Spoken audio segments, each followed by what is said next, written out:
So one of the most important applications of the derivative is to handle statements about position, velocity, speed, and acceleration. It's physics time, as one of my students once observed long ago in Calculus AP. The AP stands for also physics. Anyway, this position, velocity, speed, and acceleration arguably are what calculus and the derivative were invented for, is to handle questions about position, velocity, and acceleration. So it works like this. Let's say y of t, or it could be x of t, because t is time. So we have y of t if something's going up and down. We have x of t if something's going back and forth. All right, y of t is going to give the position of any object at all. All right, then the velocity of the object, we've already talked about this a little bit. This is sort of where we started with this. Y prime of t, this derivative that we've got, that gives the velocity. If you go all the way back to the Mars lander and how fast was it going at a certain time, it's the derivative. That bunch of limits we were taking at that time were just this limit as h approaches 0 of f of x plus h over h. We could have done it that way. We could, in fact, have just used the power rule to solve that problem. I wish I had it in front of me because I would do that, but I don't. Maybe we'll do it later. But so, yeah, y prime just gives you velocity.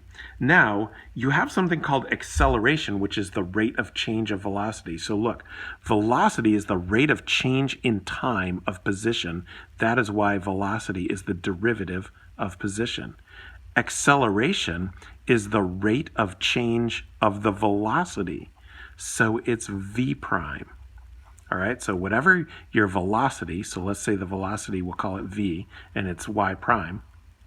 So if we do the derivative of that, we get the acceleration.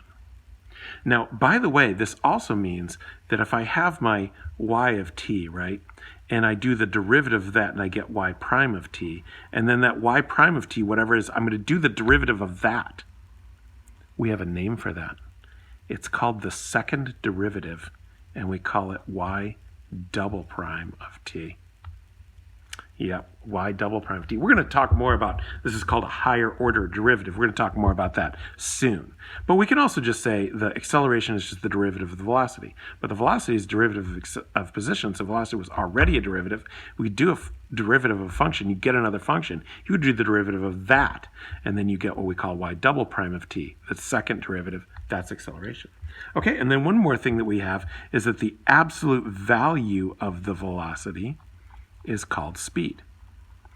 All right, so we're interested in that because if something's going back and forth and we want to know how fast it's going, we might not care if it's going fast in reverse or fast forward. All right, fast means your velocity is high, but either positive or negative. Okay, so I'm going to put this in terms of x now. Since I did everything in terms of y, let's do it in terms of x. So let's say I have a position of an object, and that position is given by 4 sine of t plus 5. Now look, I'm going to give you some of the sort of physical engineering background of what's going on. So sine of t, we know, is a function that oscillates, right? The plus 5 is a vertical shift, all right? So that means we're 5 above the origin. So this is 5, this is 0.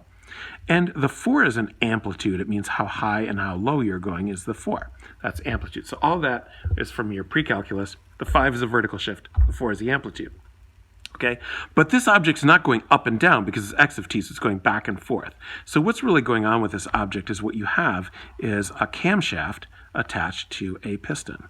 Okay, so it's going to be a little bit more complicated than that, but I'll make it simple. So this cam is going around like this, and as a result, the piston is going back and forth. Okay, try doing that, right? Try doing that.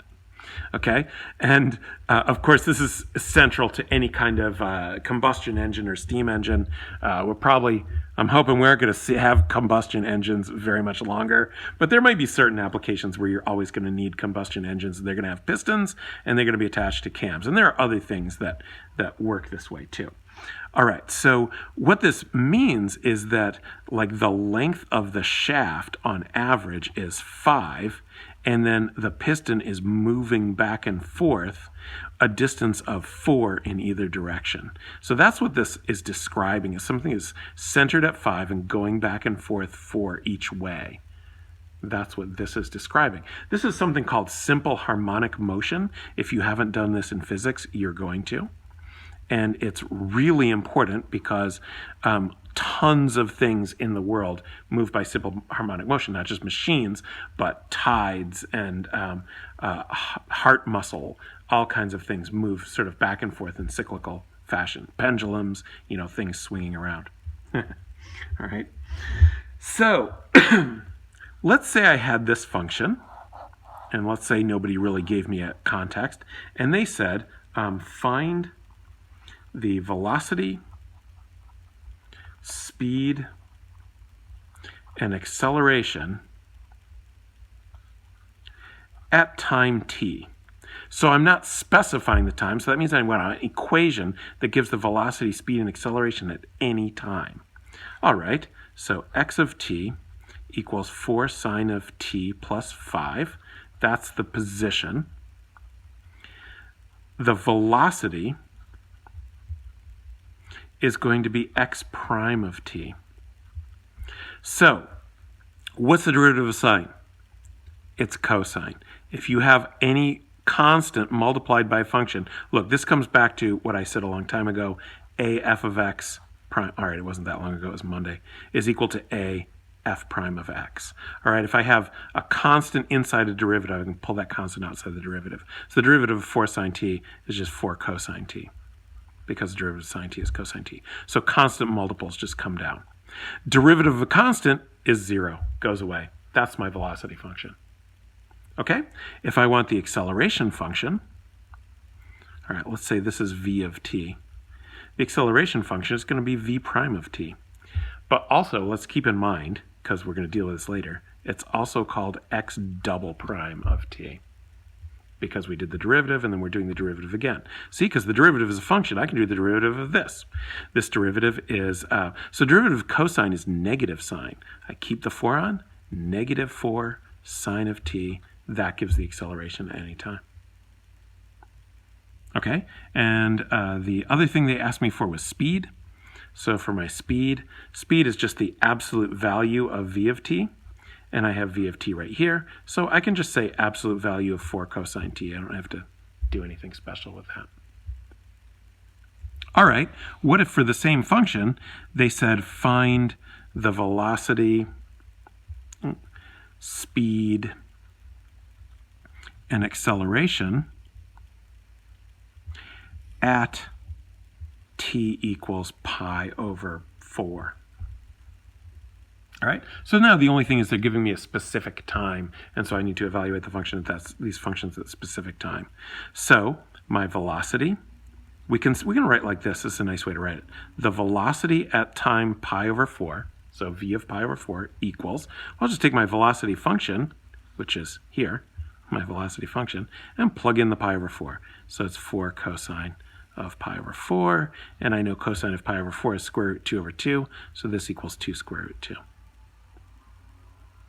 Now, my acceleration at pi over 4, let me show you a good way to write acceleration at pi over 4. It's just a of pi over 4.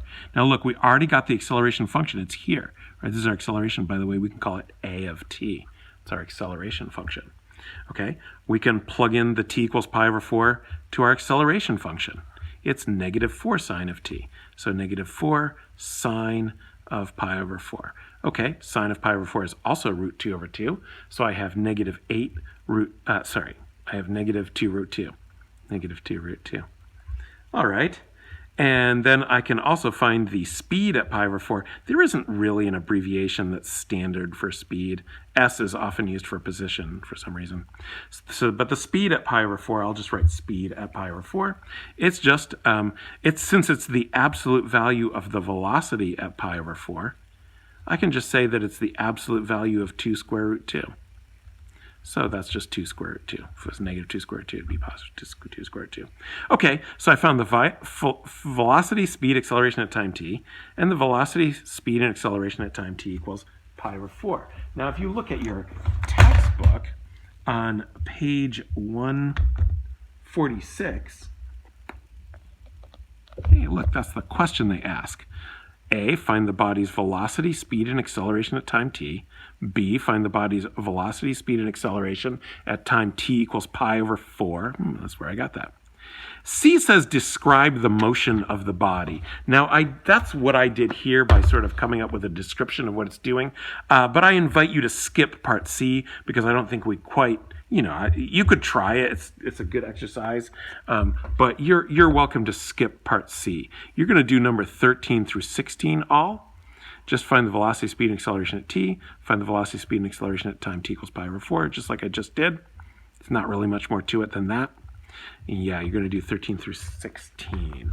So now I'm assigning for additional homework on top of the Rogowski that I gave you before. This is in your book. This is chapter 3, page 146. And we're doing, is it number 17 through 20? No. It's 13 through 16. Number 13 through 16 all, but A and B only. You can do C if you want to, be a Hermione Granger. We all like Hermione. You could be Hermione. All right, there you go. That's the homework on that, and that is all I have to say about the derivative of sine, cosine, e to the x. There's another important one I was going to do, ln of x, but I think this is enough for now. All right, there you go.